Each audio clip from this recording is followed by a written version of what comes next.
Hello guys, இன்னைக்கு நாம 2025 வந்த ஒரு இந்தோனேஷியன் ஹாரர் மூவி தான் பார்க்க போறோம். இந்த படத்தோட பேரு டெனுங்.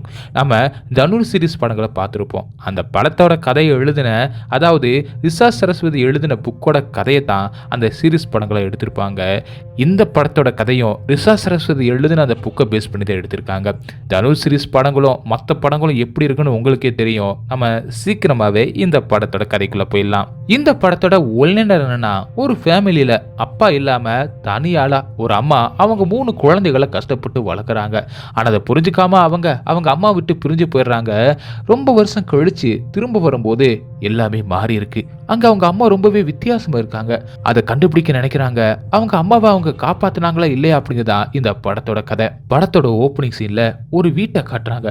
கோஷ்வரா அப்படிங்கிற ஒருத்தி அவ ஹஸ்பண்ட் கூட இருக்கிற போட்டோவை எடுத்து ஃபீல் பண்ணி பார்த்துக்கிட்டு இருக்கா. அடுத்து யாரோ ரிச்சுவல் பண்ற மாதிரி காட்டுறாங்க. ஒரு பேப்பர்ல மந்திர எழுதி இருக்கு.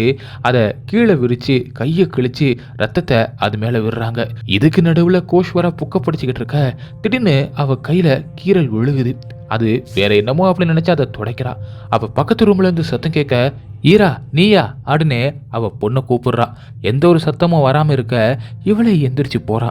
அவளுக்கு முடி ரொம்பவே நீளமா பேய் மாதிரி இருக்கு. சத்தம் வந்து அந்த இடத்துக்கு போறா. அப்ப நிறைய கருப்பு கை சவத்துல வந்து போகுது. மெதுவா வந்து எட்டி பாக்குறா. ஆனா இங்க எதுவுமே இல்லை. அப்ப திடீர்னு பின்னாடி இருந்து சத்தம் கேட்க மறுபடியும் ஹாலுக்கு வர, அப்ப மேல இருந்து ஒரு கை வந்து இவன் முடிய பிடிச்சிக்குது. அதை தட்டி விட்டுட்டு கீழே விழுந்துடுறா. மறுபடியும் அந்த கை அவன் முடிய பிடிச்சி இழுத்துட்டு போகுது. அவ வழியில கத்திக்கிட்டு இருக்க, அந்த கை டக்குன்னு அவளை விட்டுட்டு போயிடுது. இவளும் பயந்து அவ தலையை தொட்டு பார்த்துக்கிட்டு இருக்கும்போது கதவு அதுவாவே ஓப்பன் ஆகுது. அப்ப பெரிய பெரிய கை வந்து இவளை பயமுறுத்த பயங்கரமா கத்துறா. அப்படியே கட் பண்ணி படத்தோட டைட்டில் போடுறாங்க. அடுத்த சீன்ல அவளுக்கு உடம்பு சரியில்லை போல. ஈரா தான் அவளை பாத்துக்கிறா. இவ தான் நம்ம படத்தோட ஹீரோயின். ஹீரோயினோட அம்மாவும் ஹீரோயினை பார்க்குற மாதிரி தோணுது. ஒரு நாள் ஒரு வாரம் போல இருக்கு அப்படி சொல்ல, அப்படிலாம் எதுவும் இல்லைம்மா, உங்களுக்கு உடம்பு சரியில்லை அப்படி சொல்லிட்டு அவளை ஹீரோயின் நல்லபடியாக பார்த்துக்கிறான். ஹீரோயின் சீப்பு எடுத்து அவள் அம்மாவோட முடியை வாரி விட்டுக்கிட்டு இருக்க, அப்போ ஒரு இடத்துல சீப்பு வரமாட்டேங்குது. உள்ளிருந்து திடீர்னு பூரா வர மாதிரி இருக்க பயந்து போயிடுறா. திரும்ப பார்த்தா அங்கே எதுவுமே இல்லை. அடுத்து ஹீரோயினும் பிஎல் அப்படிங்கிற ஒருத்தருக்கு லெட்டர் எழுதிக்கிட்டு இருக்கா. நான் புக்கில் அவங்க ஸ்டோரியை படித்தேன். என் அம்மாவோட கண்டிஷன் ரொம்பவே மோசமாக இருக்குது. என் அம்மாவுக்கு நிறைய இல்லூஷன்லாம் தெரியுது. என்னால் சமாளிக்க முடியல, ப்ளீஸ் எனக்கு ஹெல்ப் பண்ணுங்க அப்படின்னு எழுதுறா. அடுத்து ஹீரோயின் அவள் அம்மாவுக்கு சாப்பாடு ஊட்டி விட்டு இருக்க, திடீர்னு ஹீரோயினோட அம்மாவும் சூட இருக்கிற தண்ணியை எடுத்து குடிச்சிட்டு ஹீரோயின் வச்சிருந்த பவுலை தள்ளி விட்டுறா. அது போய் கீழே விழுந்து உடஞ்சி போயிடுது. அப்போ ஹீரோயினோட அம்மாவுக்கு வாமிட்டு வர மாதிரி பண்ணிட்டு அவ வாயிலிருந்து அந்த பவுலோட பீங்கானை எடுக்கிறா. அதை பார்த்த ஹீரோயின் அதிர்ச்சியாக ஹீரோயினோட அம்மா திடீர்னு அந்த பீங்கானை வச்சு ஹீரோயினை கொல்ல பார்க்குறா. அதை ஹீரோயின் தடுத்துடுறா. அதில் அவ கன்னத்தில் காயம் ஏற்பட்டுருது. அதுக்கப்புறமா தான் ஹீரோயினோட அம்மாவும் சுயனுக்கு வர. அடுத்த சீன்ல ஹீரோனுக்கு ஆரிடா அப்படிங்கிற ஒரு அண்ணனும் ஆராடா அப்படிங்கிற ஒரு அக்காவும் இருக்காங்க. ஆரிக்கு மேரேஜ் ஆகி அடலியா அப்படிங்கிற ஒரு குட்டி பொண்ணும் இருக்கா. ஹீரோன் 2 பேருக்கும் கால் பண்ணி அம்மாவுக்கு உடம்பு சரியில்லை, எனக்கு கஷ்டமா இருக்கு, சீக்கிரம் வீட்டுக்கு வாங்க அப்படின்னு கூப்பிட, எனக்கு வேலை இருக்கு, நான் பணத்தை அனுப்பி விடுறேன், நீ அம்மாவை பார்த்துக்க அப்படின்னு சொல்லிட்டு வச்சிடறான். ஹீரோனுக்கு என்ன பண்றதுன்னே தெரியல, ரொம்பவே ஃபீல் பண்றா. அடுத்த நைட்டு ஹீரோன் எழுதிக்கிட்டு இருக்க, அப்ப அவ அம்மா பயங்கரமா சிரிக்கிறா. ஹீரோன் எந்திரிச்சு போக அந்த சத்தம் நின்று போயிடுது. மறுபடியும் திரும்பி போக திடீர்னு அவ அம்மா ஓடி வந்து அவளை பிடிச்சி அவ மேல ரத்தமா வாந்தி எடுத்துடுறா. அடுத்த சீன்ல ஹீரோனும் பியலுக்கு அந்த லெட்டரை போஸ்ட் பண்றதுக்காக வெளியில போயிருக்கா. அந்த நேரம் ஹீரோனோட அம்மாவும் அவ ட்ரெஸ் எல்லாத்தையுமே கழட்டி போட்டுட்டு வீட்டை விட்டு ஊருக்குள்ள வந்திருக்கா. அந்த நேரம் 2 பசங்க நைட்ல நடந்து போய்கிட்டு இருக்க, அப்ப புதல்ல இருந்து செடி அசைறத பார்த்து பயப்பட ஆரம்பிக்கிறாங்க. அப்ப 2 பேரும் டக்குன்னு திரும்புறாங்க. அவங்களுக்கு பின்னாடி மேக்கப் போட்டுக்கிட்டு தம் அடிச்சுக்கிட்டு பேய் மாதிரி ஹீரோனோட அம்மா நிக்க, அதை பார்த்து மிரண்டு போய் கத்திடுறாங்க. அவ எதுவுமே பேசாம அங்கிருந்து போயிடுறா. இவங்க போற வழியை மறந்து வந்த வழியிலே திரும்பி போறாங்க. வீட்டுக்கு வந்த ஹீரோனும் அவ அம்மாவோட ட்ரெஸ் வெளியில கிடக்கிறத பார்த்துட்டு வீடு ஃபுல்லாவே தேட ஆரம்பிக்கிறா. அப்ப வெளியில ஊர் மக்கள் எல்லாருமே கூட்டமா போக ஹீரோனை அங்கே போய் பார்க்கறா. ஹீரோனோட அம்மா அறகுறையா சுடுகாட்டுல படுத்துட்டு இருக்க. ஊர் மக்கள் அவளை திட்டிக்கிட்டு இருக்காங்க. ஹீரோனா அவ ட்ரெஸ்ஸை போத்தி விட்டுட்டு அவ கூட உட்காந்துக்கிட்டு இருக்க. அவ அம்மா பைத்தியம் பிடிச்ச மாதிரி சிரிச்சுக்கிட்டு இருக்கா. அப்போ ஊர் தலைவர் வந்து எல்லாருமே அனுப்பி விட்டுட்டு, ஈரா நீயும் அம்மாவும் சீக்கிரமா அந்த ஊரை விட்டு போயிடுங்க, இல்ல ஊர் மக்கள் பிரச்சனை பண்ணுவாங்க அப்படின்னு சொல்றாரு. வீட்டுக்கு வந்த ஹீரோனா அவ அம்மாட்ட ஃபீல் பண்ணி, ஏமா இப்படி பண்றீங்க, நம்மளை ஊரை விட்டு போக சொல்றாங்க, நம்ம எங்கே போறது அப்படின்னு ஃபீல் பண்றா. நான் என்ன பண்றேன்னு எனக்கே தெரியலம்மா, நான் உன்னை ரொம்பவே கஷ்டப்படுத்துறேன் அப்படின்னு ஹீரோனோட அம்மாவும் ரொம்பவே ஃபீல் பண்றா. அடுத்த சீன்ல ஹீரோனுக்கு பிஎல் கிட்ட இருந்து லெட்டர் வந்திருக்கு. ஓ லெட்டர் எனக்கு கிடைச்சிச்சு, கஷ்டமா இருக்கு, நீ சொன்னதை வச்சு பார்க்கும்போது அது உன் அம்மாவே இல்லை, அவங்க உடம்புல ஏதோ ஒன்று இருக்கு அப்படின்னு படிச்சுக்கிட்டு இருக்கும்போதே யாரோ திரும்ப திரும்ப கதவை தட்டுற சத்தம் கேட்குது. இந்த நேரத்தில் யார் வந்திருக்கிறது அப்படின்னு யோசிச்சுட்டு போயிட்டு கதவை ஓப்பன் பண்ணுறா. ஆரி குட்டி பண்ணி எல்லாமே சொல்லாம கொள்ளாம அங்கே வந்திருக்காங்க. அடுத்து எல்லாருமே அவங்க அம்மாவை பார்த்துட்டு என்னாச்சு அப்படின்னு ஹீரன் கிட்ட கேட்குறாங்க. அவளும் நடந்த எல்லாத்தையுமே சொல்றா. ஆனால் அதை பெருசாக எடுத்துக்காம அம்மாவுக்கு ஏதோ ஹெல்த் ப்ராப்ளம் தான் இருக்கு அப்படின்னு நினைக்கிறாங்க. இந்த வீடியோ எவ்வளவு மோசமா இருக்கு, இப்படி இருந்த உடம்பு சரியில்லாம தான் போகும் அப்படின்னு ஹீரன் தான் எல்லாத்துக்கும் காரணம்ன்ற மாதிரி திட்டுறா. அம்மா வித்தியாசமா பண்ணிக்கிட்டு இருக்காங்க, திடீர்னு எங்கேயோ போயிடுறாங்க, அவங்கள பார்த்துக்கிட்டே நான் எப்படி வீட்டையும் கவனிக்க முடியும் அப்படின்னு ஃபீல் பண்றா. அம்மா எங்களை வீட்டை விட்டு அனுப்பிட்டாங்க, நீ மட்டும் இதுக்கு அவங்கள பார்த்துக்கிட்டு இங்கே இருக்க அப்படின்னு ஆரா கேட்க, அம்மா உங்களை போகவே சொல்லலை, நீங்களா தான் இங்கேருந்து போனீங்க அப்படின்னு சொல்லிட்டு நான் தான் பக்கத்தில் இருக்கேன், அம்மாவை நான் தான் பார்த்துக்கணும், நம்மளோட அப்பா வேற வேறையா இருந்தாலும் அம்மா ஒன்று தான், நம்ம எல்லாருமே ஒரே ஃபேமிலி தான் அப்படின்னு அழுகிற மாதிரி சொல்லிக்கிட்டு இருக்கான். ஆனால் அவங்க ரெண்டு பேருமே பெருசாக எந்த ஒரு ரியாக்ஷனும் பண்ணலை. இங்கே பேசிக்கிட்டு இருக்கிற அதே நேரம் ஹீரோனோட அம்மா திடீர்னு எந்திரிக்க அவங்களோட உடம்பு அப்படியே மேலே பறக்குது. மேலேருந்து நிறைய கருப்பு கை வருது. அதை பார்த்து பயப்பட ஆரம்பிக்கிறாங்க. ஆனால் அவங்களால கத்த முடியல.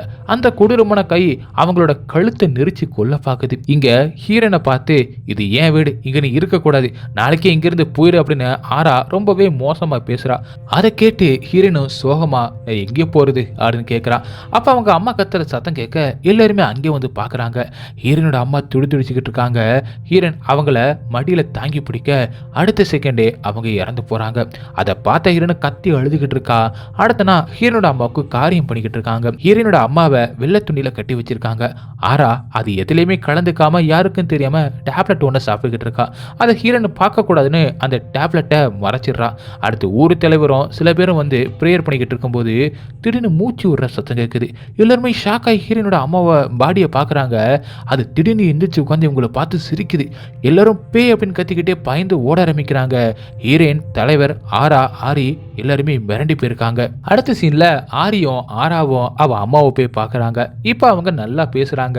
ரெண்டு பேரும் எங்கேயும் போக வேணாம், நம்ம எல்லாருமே இங்கே இருப்போம் அப்படின்னு சொல்லிட்டு எங்க என் பேத்தி அப்படின்னு கேட்கறாங்க. ஆரியோட குட்டி பொண்ணு அங்கே வர ஹீரோயினோட அம்மா அவளை போய் கட்டி பிடிச்சிக்கிறான். அடுத்து ஆரியும் ஆராவும் பேசிக்கிட்டு இருக்காங்க. எப்ப இங்கிருந்து கிளம்ப போறா அப்படின்னு ஆரியும் கேட்கறான். நான் நாளைக்கு போயிடுவேன் அப்படி சொல்கிறான். நானும் உன் கூடவே வரவா அப்படின்னு கேட்க, நான் இருக்கிறது ஹாஸ்டல், நீ எப்படி என் கூட வந்து தங்க முடியும் அப்படின்னு கேட்குறான். ஆரி அமைதியாக இருக்கான். அடுத்த நான் ஆரா தூங்கிக்கிட்டு இருக்க.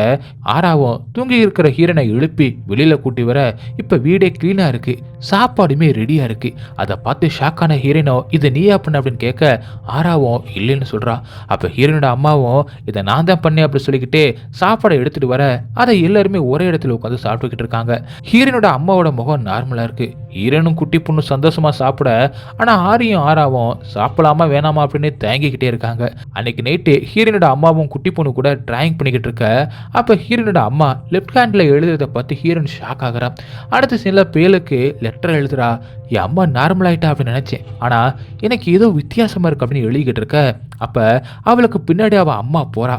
அதை உணர்ந்து திரும்பி பார்க்க, ஆனா இங்க யாரையும் காணோம். மறுபடியும் திரும்ப இப்ப அந்த பேப்பர்ல மேல இருந்து ரத்தமா வெடியுது. மெதுவா மேல பாக்குறா. அப்ப சீலிங் அப்படியே கருப்பா மாறுது. இதுக்கு நடுவில் ஆரியும் குட்டி பொண்ணு அவங்க ரூம்ல தூங்கிக்கிட்டு இருக்காங்க. அப்ப ஏதோ ஒரு சத்தம் கேட்டு ஆரியும் எந்திரிச்சு வரான். ஹால்ல டிவி அலையா ஓடிக்கிட்டு இருக்கு. அதை அவங்க அம்மா உட்காந்து பார்த்துக்கிட்டு இருக்காங்க. அம்மா அப்படின்னு கூப்பிடுறான். அப்ப அவங்க கையில இருந்த தோலை அவங்க அப்படியே பிச்சு எடுக்கிறாங்க. அதை பார்த்து பயப்பட ஆரம்பிக்கிறான். அப்ப திடீர்னு அவங்க திரும்ப நான் உனக்கு ப்ராமிஸ் பண்றேன் அப்படி சொல்லிக்கிட்டு சேர்ல இருந்து கொஞ்சம் கொஞ்சமா காணாம போயிடுறாங்க. அவன் கண்ணை அவனாலேயே நம்ப முடியல. மெதுவா கிட்ட போய் சேர்ல பாக்குறான், அங்க யாருமே இல்ல. அப்ப டிவியில அவன் அம்மாவோட உருவம் தெரியுது. அதை ஷாக்காய் பார்த்துக்கிட்டு இருக்க. அப்ப அதுக்கு கீழே இருந்த கப்போர்ட் தானாவே ஓப்பன் ஆகுது. அதையே அவன் பார்த்துக்கிட்டு இருக்கும்போது அவன் லெஃப்ட் பக்கமா திடீர்னு அவன் அம்மாவோட உருவம் வந்து இவனை பயமுறுத்த பயந்து போய் தூக்கத்துல இருந்து எந்திரிக்கிறான். அடுத்த நாள் ஆரா பாத்ரூம்ல இருக்கா. அவளுக்கு பீரியட்ஸ் வந்துருச்சு போல. அவ ரொம்பவே வழியில துடிச்சுக்கிட்டு இருக்க. அது நார்மலான பீரியட்ஸ் கிடையாது, அவ கன்சீவா இருந்திருக்கா. அதை கலைக்கிறதுக்காக தான் டேப்லெட் எடுத்துக்கிட்டு இருந்திருக்கா. அதாவது அபாசன் ஆயிடுச்சு. அந்த வழியில நடக்க முடியல. ஹீரன் அவளை பார்த்து அவளை ரூமுக்கு போக சொல்றா. அடுத்து பெட்ஷீட் எல்லாம் ரத்த கரையா இருக்கு. அதை எடுத்துட்டு வந்து ஹீரனை வாஷ் பண்றா. ஆனா கரை போகவே மாட்டேங்குது. அதை மறுபடியும் ஊற வச்சுட்டு போலாம் அப்படின்னு நினைக்க, அவ தண்ணிக்குள்ள இருந்து ரத்த கலர்ல ஒரு குழந்தை மேல வருது. அதை பார்த்து பயந்து விழுந்துடுறா. மறுபடியும் எந்திரிச்சு பார்க்க இப்ப அங்கே எதுவுமே இல்லை. ஹீரன் குழம்பி போய் அங்கிருந்து போறா. அதே நேரம் ஹீரோயினோட அம்மா குட்டி பொண்ணுக்கு ஒரு பொம்மையை கொடுக்குறாங்க. குட்டி பொண்ணும் அதை ஆசையா வாங்கி வச்சுக்கிறா. அதே நேரம் வீட்டுக்கு வந்த ஆரியோ நீ போய் ரூம்ல விளையாட அப்படி சொல்லி அவன் பொண்ணை அனுப்பி வைக்கிறான். ரூமுக்கு வந்த அந்த குட்டி பொண்ணு அந்த பொம்மையை வச்சு விளையாண்டுகிட்டு இருக்க. அப்ப திடீர்னு அந்த பொம்மை பேய் மாறி மாறி இவளை பயமுறுத்த பயந்து கத்திக்கிட்டே கதவை ஓப்பன் பண்றா. ஆனா கதவை ஓப்பன் பண்ண முடியல. அப்பா அப்பா அப்படின்னு கத்துறா. அந்த பொம்மையோட தலை மட்டும் மேலே போக இன்னும் அதை பார்த்து பயந்து கத்துறா. அந்த சத்தம் கேட்டு ஆரியம் வந்து கதவை ஓப்பன் பண்ண பொம்மையும் நார்மலாக மாறிடுது. குட்டி பொண்ணு சத்தம் கேட்டு எல்லாருமே வந்து பார்க்குறாங்க. அடுத்து ஆரியம் அந்த பொம்மையை கப்பலில் வச்சு லாக் பண்ணுறான். நான் பொம்மையை உள்ளே வச்சு லாக் பண்ணிட்டேன், பயப்படாத அப்படி சொல்கிறான். ஆனால் மறுபடியும் கஃபோர்டு தானாகவே ஓப்பன் ஆகுது. குட்டி பொண்ணுக்கு மட்டும் அந்த பொம்மை கொடூரமாக தெரிய ஆரம்பிக்க ஆரியம் அதை மறுபடியும் க்ளோஸ் பண்ணுறான். அடுத்து நான் ஆரியும் குட்டி பொண்ணும் கண்ணாமூச்சி விளையாண்டுக்கிட்டு இருக்காங்க. ஆரி அவ பொண்ணை எல்லா இடத்துலையும் தேடிக்கிட்டு இருக்கான். கடைசியாக அவள் ரூமுக்கு போக பெட்டுக்கு கீழே குட்டி பொண்ணோட கால் மட்டும் தெரியுது. கண்டுபிடிச்சிட்டேன் அப்படின்னு சொல்லிட்டு அவள் காலத்தோட அப்போ வெளியில இருந்த குட்டி பொண்ணு இங்கே என்ன பண்ணுறீங்க அப்படின்னு கேட்குறா. அவளை அங்கே பார்த்து ஷாக்கானவன் கீழே குனிஞ்சு பார்க்குறான். அவள் பொண்ணு மாதிரியே பேய் அவனை பயமுறுத்த பயந்து விழுந்துடுறான். மறுபடியும் குனிஞ்சு பார்க்க இப்போ அந்த பொம்மை தான் அங்கே இருக்குது. ஆரி இப்படி நடக்கிறத பார்த்து ரொம்பவே பயந்து போயிடுறான். அதே நேரம் ஹீரோன் மட்டும் துணியை காய போட்டுக்கிட்டு இருக்க ஒரு பெட்ஷீட் மட்டும் பறந்து போய் கீழே விழுந்துடுது. அப்போ திடீர்னு அது உள்ளேருந்து ஒரு உருவம் எந்திரிச்சு ஹீரோனை திரும்பி பார்க்குற மாதிரி இருக்க அதை பார்த்து ஹீரோனை உறைஞ்சி போய் அப்படியே நிற்கிறா. அந்த உருவம் டக்குன்னு மறைஞ்சு போகுது. இவ துணியை பார்த்துட்டு அப்படியே திரும்ப திடீர்னு அவளுக்கு முன்னாடி அவங்க அம்மா வந்து நிற்க இன்னும் பாயிண்ட் போயிடுறா. கட் பண்ணா ஹீரோனும் ஆராவும் ஒரே ரூம்ல தூங்கிக்கிட்டு இருக்காங்க. இப்போ ஏதோ ஒரு சத்தம் கேட்க ஆரா மட்டும் வெளியில வந்து பார்க்குறா. அப்போ ஹாலில் அவள் அம்மா தான் சவத்தில் முட்டிக்கிட்டு இருக்காங்க. அம்மா அப்படின்னு கூப்பிட்டுக்கிட்டே அவளுக்கு முன்னாடி போய் நிற்கிறா. அவள் அம்மா இவளை பார்த்து சிரிச்சுக்கிட்டே அவள் வாயிலிருந்து ஒரு சின்ன குழந்தைய எடுக்கிறா. அது அழுதுகிட்டு இருக்கு. அதை பார்த்த ஆராவும் மிரண்டு போய் பின்னாடி போக டக்குன்னு தூக்கத்துலேருந்து எந்திரிக்கிறா. அதே நேரம் யாரோ கதவு தட்டுற சத்தமும் கேட்குது. அதை கேட்டு பயந்து போய் படுத்துடுறா. அடுத்த நாள் ஹீரோனோட அம்மாவும் ஆரியும் மார்க்கெட்டுக்கு போய்கிட்டு இருக்காங்க. அங்கே ஹீரோனோட அம்மாவை எல்லாருமே வித்தியாசமாக பார்க்க ஆரியும் அவளுக்கு பின்னாடி பயந்து போய்கிட்டு இருக்கான். தன்னோட அம்மா அந்த பக்கமாக போன உடனே இவன் வேற பக்கமாக போயிட்டு தம்ம போட்டுக்கிட்டு இருக்க. அந்த இருட்டான இடத்துல திரும்பி ஒரு உருவம் நின்றுக்கிட்டு இருக்கு. அம்மா அப்படின்னு கூப்பிட அவளும் மெதுவாக திரும்ப அங்கே ஹீரோனோட அம்மாவோட முகம் வேற மாதிரி இருக்கு. ஒரு இடத்துல அவன் அம்மாவோட உருவம் காணாம போக திரும்பி திரும்பி எல்லா பக்கத்துலையும் பார்க்குறான். அப்போ அவனுக்கு பின்னாடி இருந்து மூச்சு விடுற சத்தம் கேட்க திரும்பி பார்க்குறான். ஆனால் அங்கேயுமே எதுவுமே இல்லை. முன்னாடி திரும்ப இப்போ அந்த உருவம் அவனுக்கு முன்னாடி பயங்கரமாக கத்தி அவனை பயமுறுத்துது. டக்குனது எல்லாமே மாறி வேற ஒரு இடத்துல நிற்கிறான். அவள் பக்கத்தில் அவள் அம்மா அமைதியை பொருள் வாங்கிக்கிட்டு இருக்க மாதிரி இருக்கு. அவனுக்கு இது என்ன கனவா கற்பனையா உண்மையா அப்படின்னு புரிஞ்சுக்கிற முடியல. வீட்டுக்கு வந்து எல்லாருமே சாப்பிட ரெடி ஆகுறாங்க. ஆனால் ஆரி அவன் பொண்ணை சாப்பிட விடாம அவன் ரூமுக்கு தூக்கிட்டு போயிடுறான். ஒரு பேத்தி சாப்பிடாம ரூமுக்கு போயிட்டா, இன்னொரு பேத்தியை வரவிடாம அழிச்சிட்டா அப்படின்னு ஹீரோனோட அம்மா சொல்ல அதை கேட்டு பதறி போன ஆராவும் அங்கிருந்து போக, ஆரா உன் வாழ்க்கையும் என்ன மேலே மாறிடுச்சு, எப்படி உன் குழந்தைய உன்னால் கொல்ல முடிஞ்சிச்சு அப்படின்னு கேட்குறாங்க. அதை கேட்டு ஹீரோனும் ஆராவை ஷாக்கை பார்த்துக்கிட்டு இருக்கா. ஆராவோ அவன் அம்மா பேசுனதை கேட்டு கோவமானவ, நான் உன்னை விட மோசமானவெல்லாம் கிடையாது, எங்கள் அப்பா யாருன்னு கூட தெரியாத அளவுக்கு அவ்வளோ ஆம்பளைங்க கூட பழகுனேன், உன்னை விட நான் பரவாயில்ல, நானே உன்னை நிறைய பேர் கூட பார்த்துருக்கேன், நீ தான் அந்த வேலையை பண்ணியிருக்க, நீ மோசமானவ அப்படின்னு ஆரா திட்டுறா. அதை கேட்ட ஹீரோனோட அம்மாவை சிரிச்சுக்கிட்டு இருக்க. ஹீரோனோ அவள் அம்மாவுக்கு சப்போர்ட்டாக பேசி ஆராவை திட்டுறா. ஆரா அவள் ரூமில் அமைதியாக உட்காந்துக்கிட்டு இருக்க. ஹீரோனை மெதுவாக அவள் பக்கத்தில் உட்காந்து பேச போகிறா. நீ என்ன கேட்க போகிறேன்னு எனக்கு நல்லாவே தெரியும், நான் எதை பற்றியும் பேச விரும்பலை, நான் தனியாக இருக்கணும் அப்படின்னு ஆரா சொல்ல ஹீரோனை அங்கேருந்து போயிடுறான். அடுத்து ஹீரோனு ஹாலுக்கு வந்து பிளேட்டை எடுத்து வச்சுக்கிட்டு இருக்கும்போது திடீர்னு டிவி அதுவாகவே ஆன் ஆகுது. அதை போய் ஆஃப் பண்ண திரும்ப டிவி மறுபடியும் ஆன் ஆக அதை ஆஃப் பண்ண போகும்போது டிவியில் அவளோட அம்மாவோட உருவம் தெரியுது. கிட்ட போய் பார்க்கும்போது திடீர்னு டிவி ஆஃப் ஆகிடுது. அதை பார்த்து பயந்து போயிடுறா ஹீரோயின். திடீர்னு கொடூரமான ஒரு கை வந்து இவளை தொட பயந்து திரும்பி பார்த்தா அங்கே யாரையும் காணோம். எங்கள் ரூமில் ஆரா தூங்கிக்கிட்டு இருக்கா. ஏதோ ஒரு சத்தம் கேட்க எந்திரிச்சு பார்க்குறா, எதுவுமே இல்லை. மறுபடியும் தூங்க அப்போ ஒரு மரச்சேரில் உட்காந்துக்கிட்டு ஹீரோனோட அம்மா ஆடிக்கிட்டு இருக்க. அந்த சேரில் மண்டோட ஒன்று இருக்குது. அவள் கையில் ஒரு அழகான குழந்தை ஒன்று இருக்குது. அதுக்கு பாட்டு பாடிக்கிட்டு சேரில் ஆடிக்கிட்டு இருக்க. ஆறாவும் அந்த பாட்டை கேட்டு பயந்து போய் எந்திரிக்கிறா. அப்போ அங்கே எதுவுமே இல்லை. திரும்பி படுத்துக்கிறா. அவளால் நிம்மதியாக தூங்கவே முடியல. பின்னாடி திரும்பி பார்க்குறா, எதுவுமே இல்லை. திரும்ப அவளுக்கு முன்னாடி அவளோட அம்மாவோட பேய் வந்து பயமுறுத்த பயந்து கத்துறா. அப்போ அவள் சட்டையில் ரத்தமாக வருது. அதை பார்த்து பயப்படுறா. வேகமாக வெளியில் வர அவளுக்கு முன்னாடி ஹீரோயின் வர அம்மாக்கு என்னதான் ஆச்சு அப்படின்னு ஆரா கேட்கிறா. ஹீரோயினோ பியல் அவளுக்கு எழுதின அந்த லெட்டர் எடுத்து காட்டுறா. இதுக்கு நடுவில் ரூம்ல ஆரியும் தூங்காம இவனுமே அவன் அம்மாவை பத்தி யோசிச்சுக்கிட்டு இருக்கான். அப்ப பெரிய சத்தத்தோட ஜன்னல் ஓப்பன் ஆகுது. அந்த சத்தத்தை கேட்டு பயந்து போயிடுறான். குட்டி பொண்ணு நல்லா தூங்கிக்கிட்டு இருக்க. ஆரியும் வேகமா போய் ஜன்னலை க்ளோஸ் பண்ணிட்டு திரும்ப அங்கே பெட்ல இருந்த படுத்து தூங்கிக்கிட்டு இருந்த குட்டி பொண்ணை காணோம். பதறி போனவன் பெட்டை தடவி பார்க்கறான்.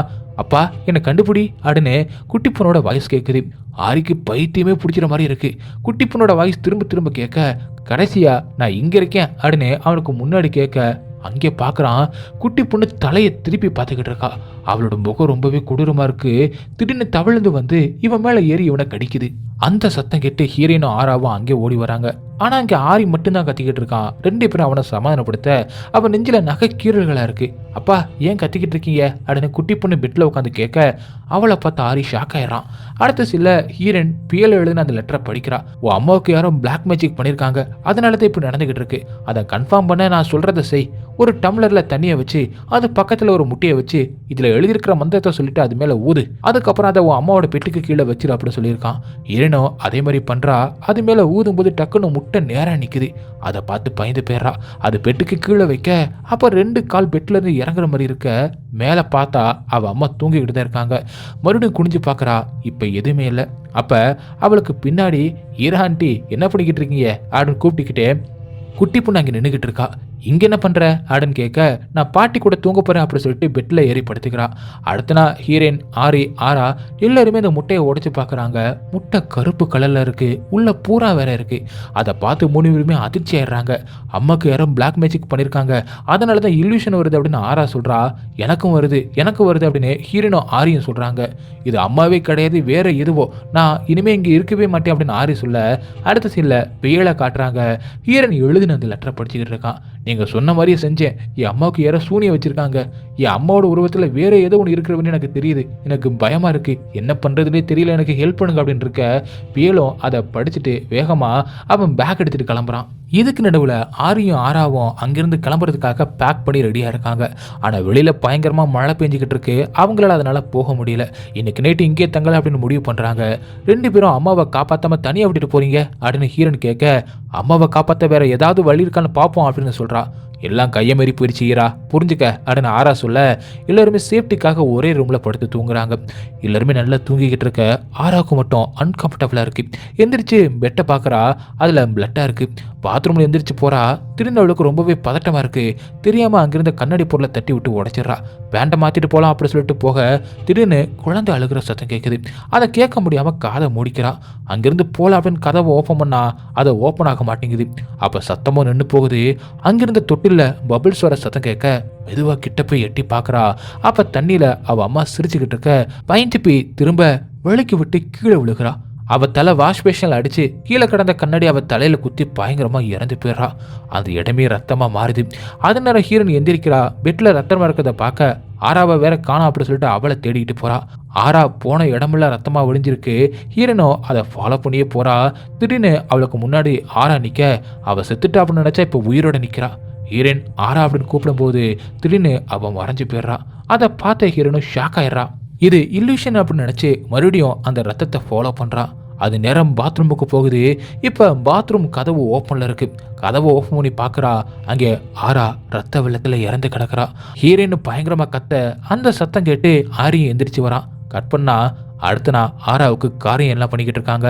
எல்லாருமே போயிடுறாங்க. ஹீரோயின் மட்டும் ஆராவை நினச்சி ஃபீல் பண்ணி அழுதுகிட்டு இருக்கா. அப்போதான் அங்கே ஃபியல் வரான். அவன் ஹீரோயின் கிட்ட அறிமுகமாயிட்டு உங்கள் அம்மாவை பற்றி சொல்லணும்னா அது உங்கள் அம்மாவே இல்லை, அவங்க இறந்தப்பவே அவங்க போயிட்டாங்க. இப்போ இருக்கிறது ஒரு டெவில். இந்த பிளாக் மேஜிக் உங்கள் குடும்பத்தை மட்டும் அழிக்குதுன்னா, உங்களுக்கு மட்டும் இல்லூஷன் தெரியுதுன்னா இதை பண்ணது உங்கள் குடும்பத்தை ஆளாதான் இருக்கணும். ஆனால் எனக்கு உறுதியே தெரியல, ஏன்னா உன் சிஸ்டர் இறந்துட்டா அப்படின்னு சொல்கிறான். அப்போ வேற யாரா இருக்கும் அப்படின்னு ஹீரோயின் யோசிக்க அதே நேரம் ஹீரோனோட அம்மா முன்னாடி நடந்து போய்கிட்டு இருக்க. அவங்களுக்கு பின்னாடி ஆரியும் குட்டி பொண்ணு வந்துக்கிட்டு இருக்காங்க. அப்போ ஆரி அவங்க அம்மாவை வித்தியாசமாக பார்க்குறான். அப்போ முன்னாடி நடந்ததை நினச்சி பார்க்குறான். ஆரா சின்ன வயசாக இருக்கும்போது அவங்க அம்மா கூட சண்டை போட்டுட்டு வீட்டை விட்டு வெளியில் போயிருக்காங்க. அதை அவங்க அம்மா தடுக்காமல் எப்படி இருந்தாலும் நீங்கள் திரும்பி வந்து தான் ஆகணும் அப்படின்னு சொல்லி அவங்கள திட்டிக்கிட்டு இருக்காங்க. ஹீரோயின் தான் ஆராவும் ஆரியும் திரும்ப வாங்க அப்படின்னு சொல்லி அழுதுகிட்டு இருக்கா. கோமா போனவங்க ரொம்ப வருஷம் வரவே இல்லை. ஒரு நாள் ஆரி வீட்டுக்கு வந்து அம்மா அம்மா எனக்கு வாடகை கொடுக்க கொஞ்சம் பணம் இல்லம்மா, வெளியில போக சொல்றாங்க, கொஞ்சம் பணம் கொடுங்கம்மா அப்படின்னு கேட்குறான். என்கிட்ட பணம் இல்லை அப்படின்னு சொல்லிடுறாங்க. பணம் இல்லாட்டி உங்க உடம்ப விற்கிற வேலையை மறுபடியும் பாருங்கம்மா அப்படின்னு சொல்றான். அதை கேட்டு கோவமான அவங்க அம்மா அவன் கன்னத்துல அரைஞ்சிடுறான். கோவமா பணத்தை அவன் மேல தூக்கி போட்டுட்டு போறா. அவன் கோவமா அங்கேயே வெறி பிடிச்ச மாதிரி உட்காந்துக்கிட்டு இருக்கான். அடுத்த சீன்ல அவன் வீட்டுக்கு வந்துடுறான். குட்டி பொண்ணும் அவங்கிட்ட அம்மா வீட்டை விட்டு போயிட்டாங்கப்பா அப்படின்னு சொல்றான். இவனும் உடனே கப்போட பார்க்க அதுல அவனோட ஒய்ஃபோட துணி எதுவுமே இல்லை. உச்சக்கட்ட கோவத்துக்கு போனவன் இது எல்லாத்துக்கும் அவன் அம்மா தான் காரணம் அப்படின்னு நினைக்க இவன் தான் ஒரு ஆளுக்கிட்ட போயிட்டு பிளாக் மேஜிக் பண்ணியிருக்கான். அந்த ஆளு ஒரு பேப்பர் மாதிரி துணியை ஆரிக்கிட்ட கொடுக்குறான். இதை உன் அம்மாவோட வீட்டுக்கு பின்னாடி புதைச்சிரு, மனசு ஏதாவது மாறிச்சுன்னா அதை எடுத்து எரிச்சிரு அப்படின்னு சொல்லிட்டு அனுப்பி வைக்கிறான். இந்த சீனை தான் படத்தோட ஸ்டார்டிங்கில் பார்த்துருப்போம். இதை எல்லாத்தையுமே நினச்சி பார்த்துட்டு நான் தப்பு பண்ணிட்டேன், நம்ம வச்சது நமக்கே வினையா முடிய போதும் அப்படி புரிஞ்சுக்கிட்டு ஆரி அவன் புதைச்சி வச்சு அந்த துணியை எடுத்து தோன்றான். மழை பயங்கரமாக பெஞ்சிக்கிட்டு இருக்கு. குட்டி பொண்ணை வீட்டுக்குள்ளே போக விடாமல் அந்த மழையில் அங்கேயே நிற்க வைக்கிறான். அப்போ வீட்டுக்குள்ளேருந்து குட்டி பொண்ணோட அம்மா கூப்பிடுற மாதிரி குட்டி பொண்ணுக்கு தெரிய அம்மா அப்படின்னு கூப்பிட்டுக்கிட்டே குட்டி பொண்ணு வீட்டுக்குள்ளே போயிடுறா. அதை கவனிக்காத ஆரி தோண்டிக்கிட்டு இருக்க ஹீரோன்னு வேகமாக ஓடி வந்து நீ தான் அம்மாவுக்கு சூனிய வச்சியா, நீ ரொம்பவே மோசமானவன், அவனை கொல்ல போறேன் அப்படி திட்டுறா. அவளை தள்ளி விட்டுட்டு தோண்ட ஆரம்பிக்கிறான். பீல அங்கே வந்து யாரும் இங்கே இருக்க வேணாம், இங்கிருந்து போயிடலாம் அப்படின்னு சொல்றான். இந்த துணியை எடுத்து எரிச்சுட்டு எல்லாமே சரியாயிடும், நீ குட்டி பொண்ணை பார்த்துக்க அப்படின்னு சொல்லிட்டு ஆரி அவன் பொண்ணை பார்க்க அங்கே அவளை காணோம். பதறி போன 3 பேரும் வீட்டுக்குள்ள ஓட சரியா கதவும் லாக் ஆயிடுது. குட்டி பொண்ணு வீட்டுக்குள்ள மாட்டிக்கிறா. ஆரி நீ பண்ணதை நீ தான் சரி பண்ணி ஆகணும், நீ இப்போ அதை தோண்டி எடுத்து எரிச்சிடு, உன் பொண்ணை நான் காப்பாத்துறேன் அப்படின்னு ஹீரோன்னு சொல்ல ஆரி வேகமா அதை தோண்ட போயிடுறான். மேலும் கதவை உடைக்க ட்ரை பண்ணிக்கிட்டு இருக்கான். அதே நேரம் ஹீரோனும் ஜன்னல் வழியே வீட்டுக்குள்ள போயிடுறான். அப்ப ஜன்னல்ல லாக் ஆயிடுது. மெதுவா பயந்துகிட்டே ஹீரோனு போறான். அப்ப டிவி ஆன் ஆகி அதுல அவ அம்மாவோட உருவம் தெரியுது. அதை பார்த்துக்கிட்டே இருக்கும்போது திடீர்னு அந்த கருப்பு கை வந்து அவ கழுத்தை பிடிச்சி நெரிக்க ஆரம்பிக்குது. கஷ்டப்பட்டு அதுல இருந்து தப்பிக்க குட்டி பொண்ணு ஹெல்ப் ஹெல்ப் அப்படின்னு கத்துறா. ஹீரோயின் திரும்பி பாக்குறா. குட்டி பொண்ணு அங்கே நிக்கிறா. அவள்கிட்ட போயிட்டு பயப்படாத, வாங்கிருந்து போயிடலாம் அப்படின்னு கூப்பிட அவ ஒரு இடத்தையே கையை காட்ட அங்கே என்ன இருக்கா அப்படின்னு ஹீரோன் அங்கே பார்த்துட்டு திரும்ப அவ கையில் இப்போ குட்டி பொண்ணுக்கு பதிலாக வெட்டப்பட்ட ஒரு கை பிடிச்சிக்கிட்டு இருக்கு. மிரண்டு போனவ அதை கீழே போட்டுட்டு குட்டி பொண்ணை தேடி போறா. திடீர்னு அவளுக்கு முன்னாடி அமைதியை குட்டி பொண்ணு நடந்து போய் கதவு கண்ணாடியில் அவ தலையை முட்டிக்கிறா. பதறி போன ஹீரோன் அவளை காப்பாற்ற போக திடீர்னு வீடு ஆட ஆரம்பிக்குது. அதில் ஹீரோன் டேபிளில் மாட்டிக்கிறா. அப்போ முழு பேயா மாறின ஹீரோனோட அம்மா சவத்தில் நிற்க மெதுவாக கீழே இறக்க வர வர அவள் கழுத்து மட்டும் ஒட்டகம் மாதிரி நீளமாக வளருது. அதை பார்த்த ஹீரோனு மிரண்டு போக அது அவள் அம்மாவே இல்லை அப்படிங்கிறதையும் புரிஞ்சுக்கிறான். அந்த பேய் குட்டி பொண்ணை கொல்ல போகுது. இதுக்கு நடுவில் ஆரி அந்த துணியை தோண்டி எடுத்துடுறான். அதை எரிக்க பார்க்குறான். ஆனால் மழையில் எரிக்க முடியல. அதே நேரம் பேயும் கதவை உடைச்சிட்டு உள்ளே வந்துடுறாரு. அந்த பேய் அவனை அடித்து பறக்க விட்டுடுது. குட்டி பொண்ணை கண்ணாடியில் குத்தி கொல்ல போக ஹீரோன் அவள் பேரை சொல்லி கத்திக்கிட்டு இருக்கா. இங்கே சரியா ஆரியும் அந்த துணியை எரிச்சிடறான் ஒரு வழியா. உடனே பேயோட கை முகம் எல்லாமே எரியுது. அதுவும் அழிஞ்சு போகுது. ஹீரோன் குட்டி பொண்ணை காப்பாத்திடுறான். ஹீரோனும் குட்டி பொண்ணும் அப்பா அப்படின்னு கூப்பிட்டுக்கிட்டே வராங்க. அவளை பார்த்த உடனே தான் ஆரிக்கு நிம்மதி ஆகுது. கிட்ட வந்த ஹீரோனும் எல்லாமே சரியாயிடுச்சு அப்படின்னு நிம்மதியா சொல்றா. அவனு சிரிச்சுக்கிட்டே நம்ம வீட்டுக்கு போகலாம் அப்படின்னு சொல்லிக்கிட்டே வெளியில வரப்போக திடீர்னு நிறைய கருப்பு கைகள் வந்து அவனை பிடிச்சி பூமிக்குள்ள இழுத்துட்டு போகுது. ஹீரோனும் குட்டி பொண்ணு கத்திடுறாங்க. ஆனா அவங்களால எதையுமே பண்ண முடியல. ஆரிய மண்ணுக்குள்ள இழுத்துட்டு போய் அவனை கொன்னுடுது. எல்லாத்துக்கும் காரணமான இவன் எப்படி உயிரோட இருக்க முடியும்?